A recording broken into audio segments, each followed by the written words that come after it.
On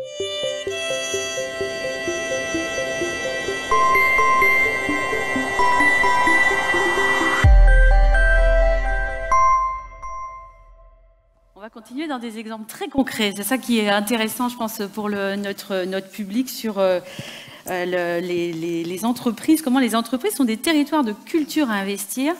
Je vais quand même commencer tout de suite par Pascal Jaouen, parce que Pascal Jaouen, il a une actualité qui vient de se fermer, mais finalement, il y en a plein d'autres qui vont s'ouvrir. Donc, je vous le présente très, très brièvement, parce que normalement, vous le connaissez quand même tous très bien, qui est donc styliste et brodeur, qui a créé l'école de broderie d'art de Quimper, et qui a ouvert d'autres écoles sur la Bretagne, mais pas que, et qui vient tout juste de faire un fabuleux défilé spectacle donc, à Quimper le week-end dernier. Donc il y a eu 5 représentations en tout. Voilà, donc il en sort tout juste, c'était même pas, voilà, il y a une semaine, où ça a permis de voir un peu plus de 25 ans de création. C'était pas juste un défilé de mode pour tous ceux qui ont pu y assister, c'était vraiment un spectacle absolument incroyable qui nous rappelle que combien la mode n'est pas qu'une histoire de textile et de vêtements, mais c'est vraiment, il y a beaucoup de choses à raconter. Et donc pour ceux qui y étaient, moi j'ai eu ce grand plaisir d'y être. Ce qui était intéressant, c'est justement l'illustration de tout ce qu'on vient de dire. Je trouve c'est fait au moment des discours. Parce qu'au moment des discours, il y avait à la fois des élus, évidemment, qui étaient là pour saluer le travail de Pascal pour le rayonnement de la Bretagne, d'un savoir-faire, de la transmission. Et puis, il y avait aussi des entreprises qui étaient là, qui ouvrent finalement de nouvelles perspectives à Pascal. Donc, on va vraiment être dans le cœur du sujet. Bernadette était là aussi, qui est donc documentariste. Donc, voilà. Je veux commencer par te poser une question, Pascal. C'est justement, tu as eu pendant 5 jours une espèce de... Tout le monde n'a pas ça. On dit qu'avant de mourir, on voit défiler toute sa vie comme ça en quelques secondes. Pendant 5 fois de suite, on t'a fait le coup. Ta vie professionnelle. Pour le coup, quel résumé ça a donné de toi et de ton parcours, finalement, ce défilé, sur ta manière d'avoir abordé ton métier de brodeur, à la fois artiste et artisan? Qu'est-ce que tu as ressenti? Quelles sont les valeurs qui, pour toi, te racontaient le plus? La valeur que j'ai ressentie, c'est d'être fier d'être breton. C'est vrai. Oui, d'Emma dans nos rôles, quand même, à vous tous. Bonjour. Parce que la Bretagne, elle est loin quand même, hein, mais elle a une force tellement importante parmi ces gens qui vivent en Bretagne, mais aussi par ces entreprises. Et au fur et à mesure que les années ont passé après 1995, je me suis rendu compte que la synergie d'entreprises était très importante. Qu'à proximité de moi, il y avait des entreprises, de belles entreprises, je cite Armor Luxe et bien d'autres, et que à nous tous, on pouvait faire quelque... Voilà, c'était une force. Alors moi, je suis un artiste, mais pas simplement un artiste.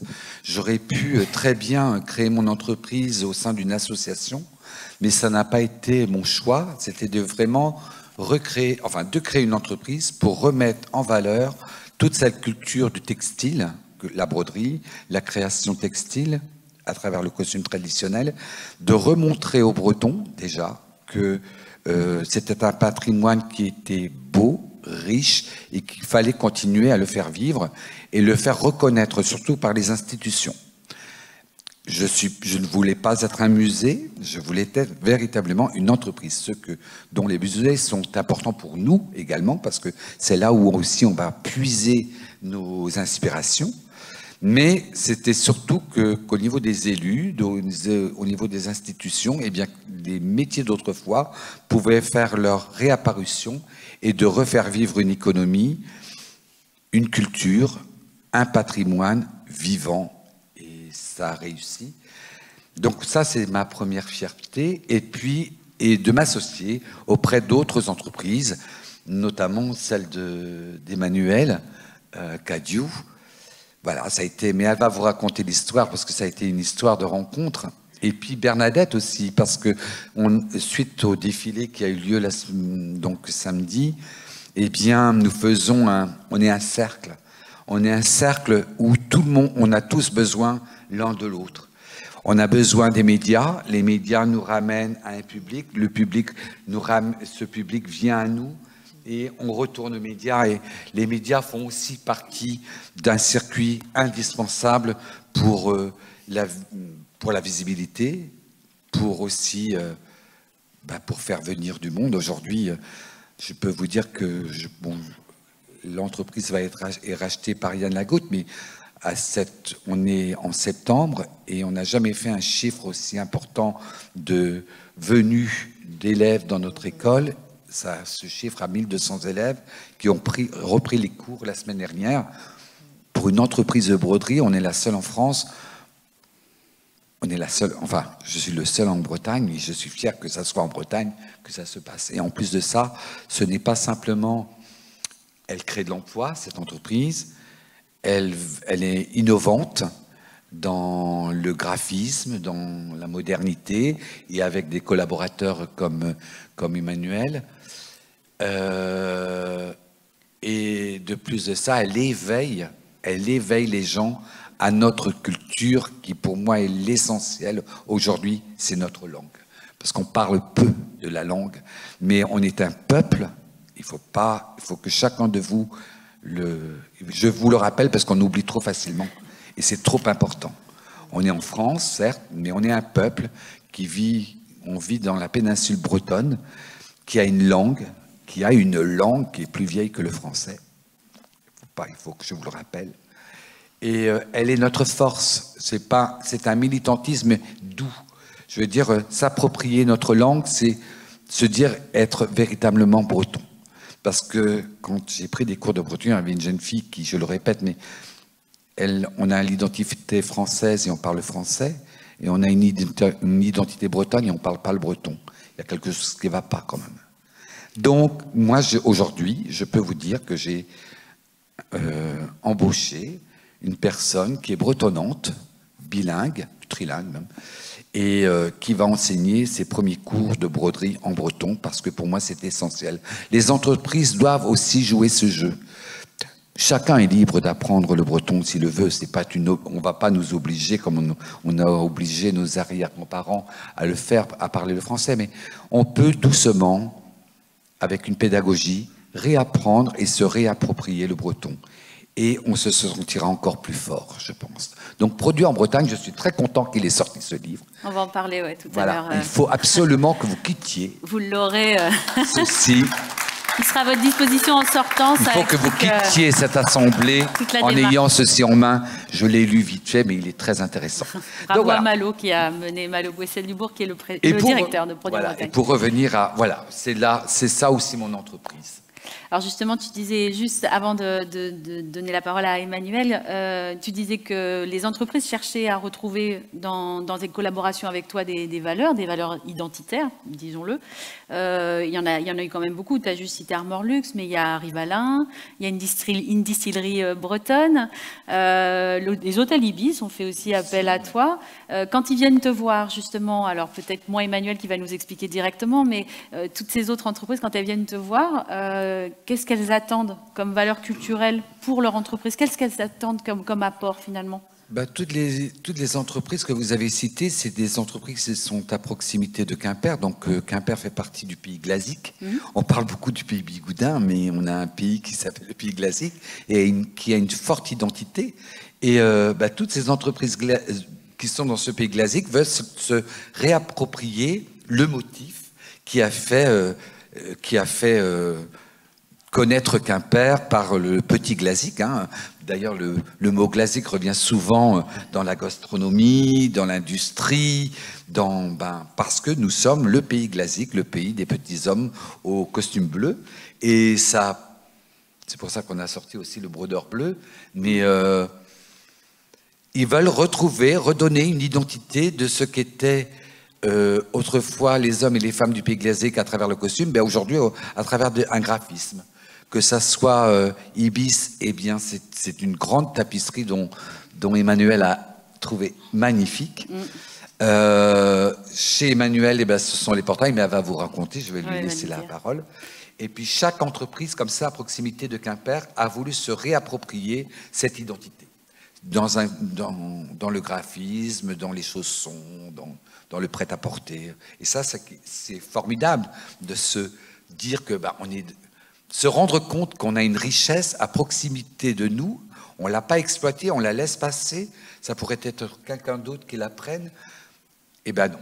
Finalement, ils se sont rapprochés de nous, de l'école, et on a été tout à fait solidaires et dans la même idée de justement se redonner cette identité. Ça dit quelque chose, hein, parce que c'est pas, il pourrait juste demander un logo à une pas agence de communication, c'est pas du tout ça. C'est pas du tout ça. Derrière, il y a beaucoup de choses.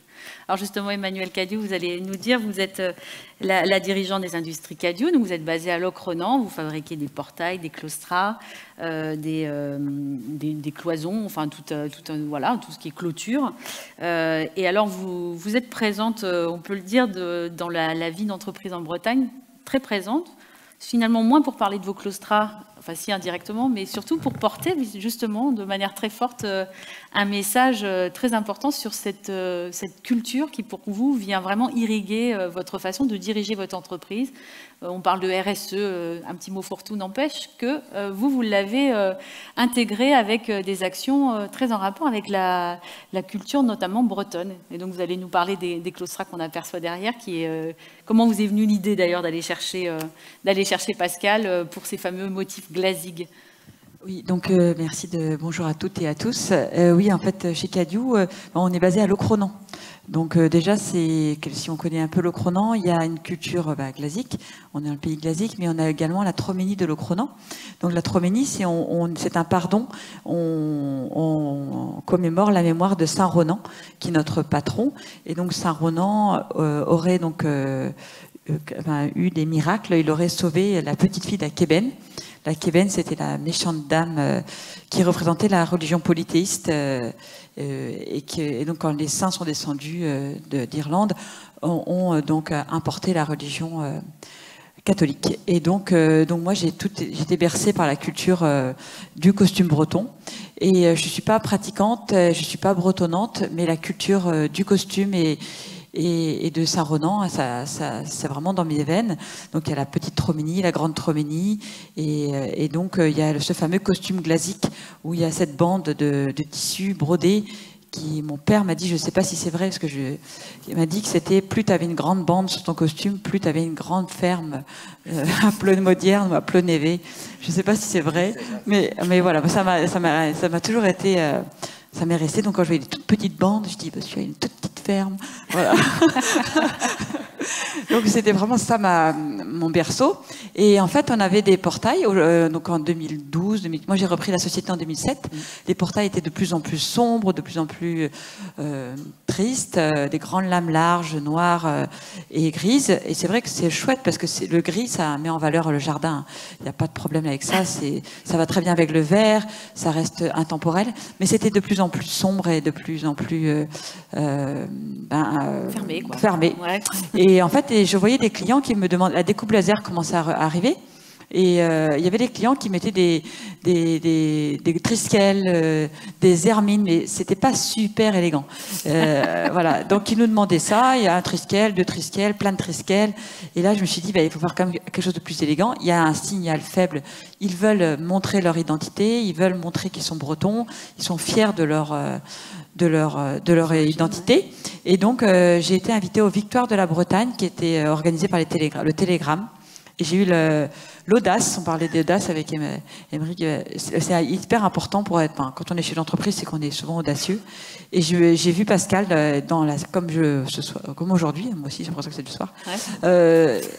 J'ai vu Pascal et il était aussi nommé comme moi.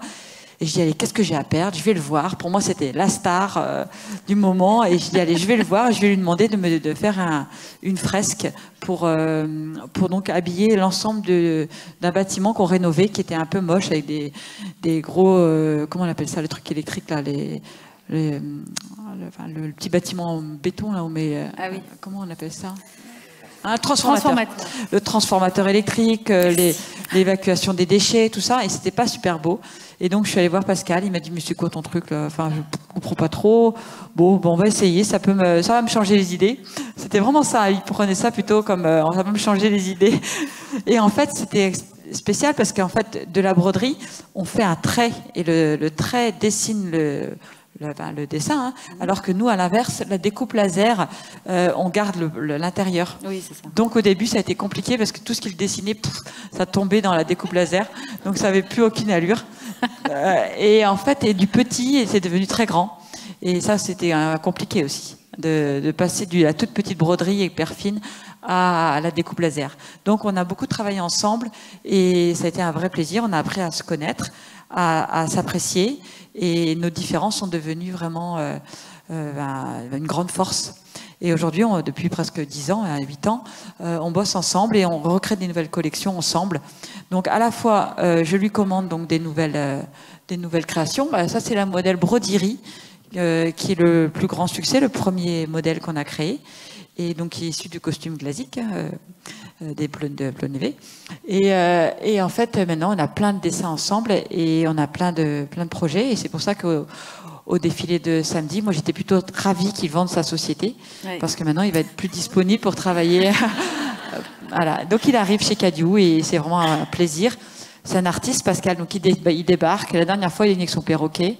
Voilà, donc c'est un bonheur pour nous et nos salariés, faire rentrer un artiste dans l'entreprise. Vous allez vous dire, les collaborateurs, comment est-ce qu'ils ont pris ça et comment même les commerciaux, d'ailleurs, vendent et présentent. Ils le disent que c'est la touch, Pascal Jaouen. Oui. Oui, ils le disent. De toute façon, on est fiers de cette collaboration.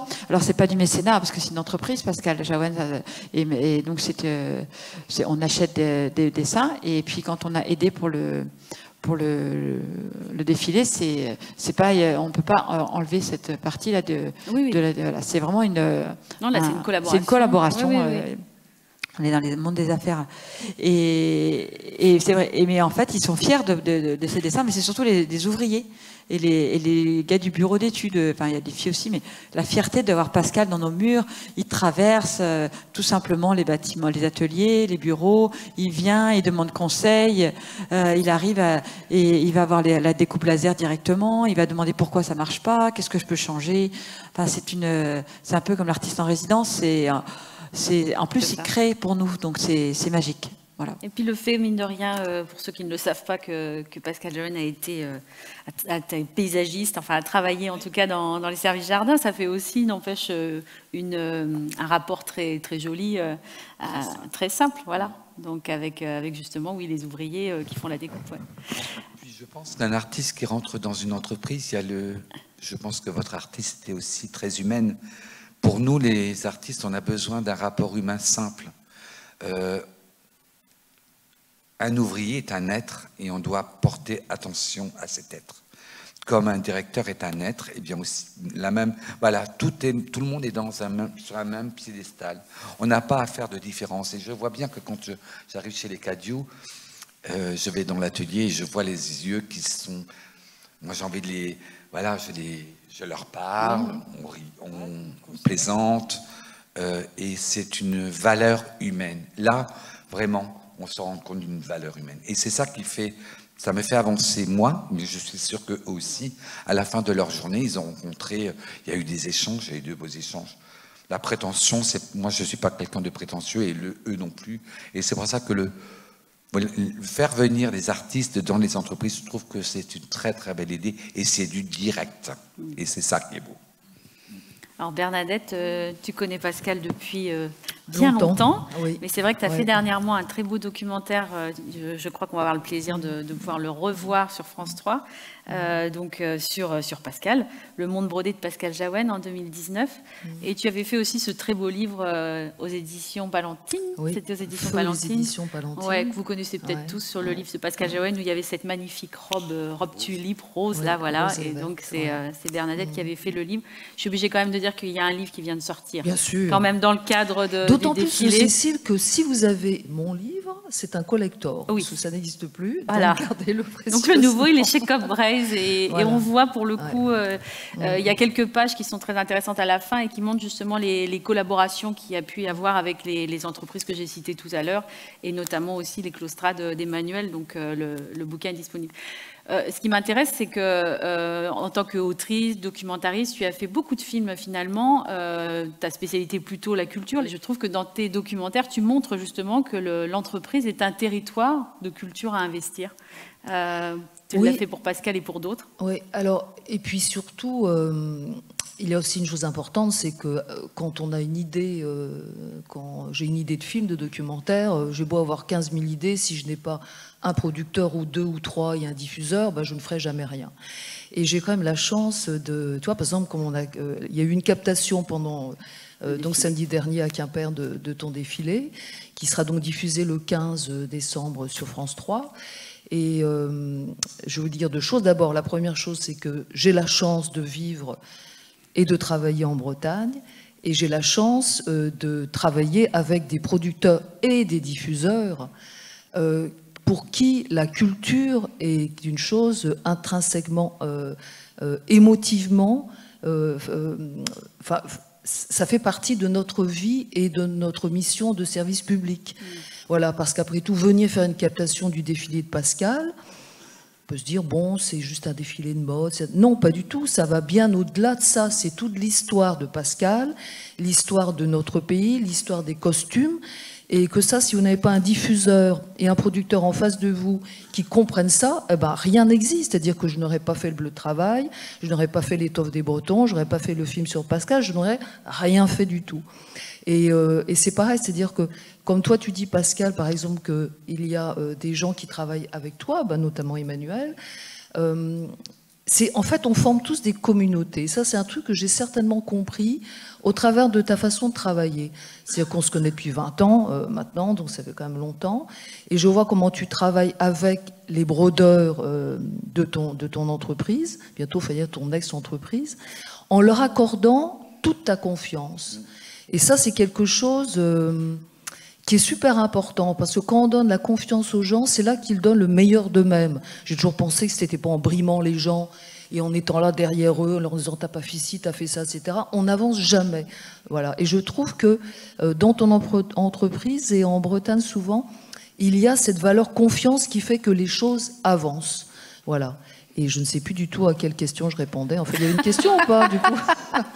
Je m'emballe. Non, on parlait justement, mais tu t'as un peu répondu en disant qu'en face, tu avais des producteurs qui, pour le coup, te permettaient de le faire. C'est-à-dire, il y avait toujours cette suspicion. Là, tu parles de confiance, je te retourne la chose, c'est cette suspicion. On va parler de culture. Maintenant, si elle est liée à l'entreprise, il y a entreprise, donc ça risque d'être un film de pub. Et en fait, toi, ton travail documentaire, c'est de montrer que justement, finalement, cette hybridation, elle existe depuis très longtemps. Culture et entreprise font bon ménage, et au contraire, s'irriguent, ruissellent, pour reprendre un terme à la mode, et c'est ce que tu es en train de faire aussi, je crois, avec un sujet sur la filière de la laine. Oui, c'est ça, en fait, je suis en train de mon prochain documentaire, ce sera sur la filière laine en Bretagne. C'est une filière qui n'a pas vraiment existé jusqu'à présent. Chacun avait... au siècle dernier, voire encore celui d'avant, 2-3 moutons, on filait 3 laines, et puis on faisait un petit pull et les affaires étaient réglées. Ce qui était différent, par exemple, du lin, du chanvre, où effectivement il y avait une vraie industrie bretonne. Et là, en fait, est en train de se monter du côté du Morbihan une espèce de filière avec une grosse cardeuse que j'ai vue qui est venue de Poitiers, d'une ancienne filature qui se débarrassait de son matériel pour acheter du plus récent. Et donc, entre des bergers, des éleveurs, des tondeurs, des cardeurs, une matelassière, parce qu'on parlait de matelas tout à l'heure avec Emery, en fait, est en train de se monter toute une filière où on retrouve effectivement des industriels, enfin à petit niveau, des éleveurs. Bon, alors je ne sais pas où est-ce qu'il faut les caser, ceux-là, en fait. Un berger, un éleveur, celui que j'ai rencontré, moi, Nicolas, c'est un type incroyable. C'est-à-dire que bon, il a une petite entreprise à sa façon, mais avant tout, qu'est-ce qui le passionne, lui? C'est l'amour de ses moutons. C'est que vous pouvez passer 10 jours avec lui, il est intarissable. Donc, où est-ce qu'on le met? C'est un peu comme Pascal, finalement, on le met où? Mouton. Tu es artiste, mais tu es aussi chef d'entreprise, Emmanuel, c'est pareil. Et je trouve que ça, c'est, en fait, ça décloisonne complètement d'un côté ceux qui créent et de l'autre côté ceux qui ont de l'argent. Et comment ils travaillent ensemble ou pas. Et donc cette filière laine, une fois de plus, ça va montrer que entre des gens qui ont des idées, des gens qui sont des créatifs, des gens qui ont un peu d'argent et des gens qui veulent par-dessus tout, comme Pascal qui dit, moi je suis breton et c'est l'amour de la Bretagne qui me motive, et cet amour-là du territoire, des valeurs de notre culture depuis des siècles. En fait, c'est ça qui nous motive tous. Et j'ai très hâte de voir, parce que c'est le début de cette histoire de filière laine, j'ai très hâte de voir comment ça va évoluer. Parce que je suis obligée de dire aussi que je ne sais pas pourquoi, mais c'est comme ça. En fait, ce qui me passionne, moi, dans mon travail depuis toujours, c'est le textile, la matière. C'est sans doute pour ça que je me suis intéressée à ce que faisait Pascal, que je me suis intéressée au bleu de travail, et que aussi je me suis intéressée maintenant à la filière laine. C'est-à-dire comment... et j'ai fait une série en breton qui s'appelle, parce que je me suis mise aussi au breton, mais enfin bon, je ne parle pas fluently, excusez du mot, pour l'instant encore, mais il s'appelle Di Whisky Tarannon, qui veut dire déshabillez-moi, qui a été diffusé sur François Bretagne. Et en fait, c'est le lien qu'on a tous aux vêtements. Alors, le vêtement, c'est un achat, donc on fait travailler des entreprises, mais en même temps, si on porte du gris, du noir ou un tacheté ou du rouge, c'est aussi, ça fait partie de notre culture. C'est-à-dire qu'on n'achète pas n'importe quoi totalement au hasard. On a des goûts qui nous ont été forgés par, je ne sais pas, une éducation, des parents, un milieu artistique. Et on fait travailler des entreprises qui les fabriquent, ces vêtements qu'on va acheter après. Donc, tu vois, quand tu dis, Pascal, qu'il y a un cercle, eh ben oui, on est tous embarqués dans le même cercle. J'ai l'impression que je raconte un peu tout, un peu en vrac, non, mais ça ira quand même. Bon. Par contre, est-ce que c'est pas spécifique quand même à la région Bretagne, justement cette liberté de pouvoir enfin dire il y a du culturel dans l'entreprise et l'entreprise peut être dans la culture. Est-ce qu'il n'y a pas quand même une spécificité bretonne? Est-ce que ça, on peut le voir partout ailleurs? C'est-à-dire qu'à chaque fois qu'on veut raconter l'histoire d'une entreprise ou qu'on veut parler d'un lien entre deux, on vient reconvoquer notre identité, notre ancrage, bien sûr, au contraire, territorial. Je pense que dans toutes les régions, il doit y avoir le lien avec la culture et l'entreprise. Je pense que ça, c'est pas lié à la Bretagne. Mais ce qu'on a en plus, peut-être, c'est la fierté.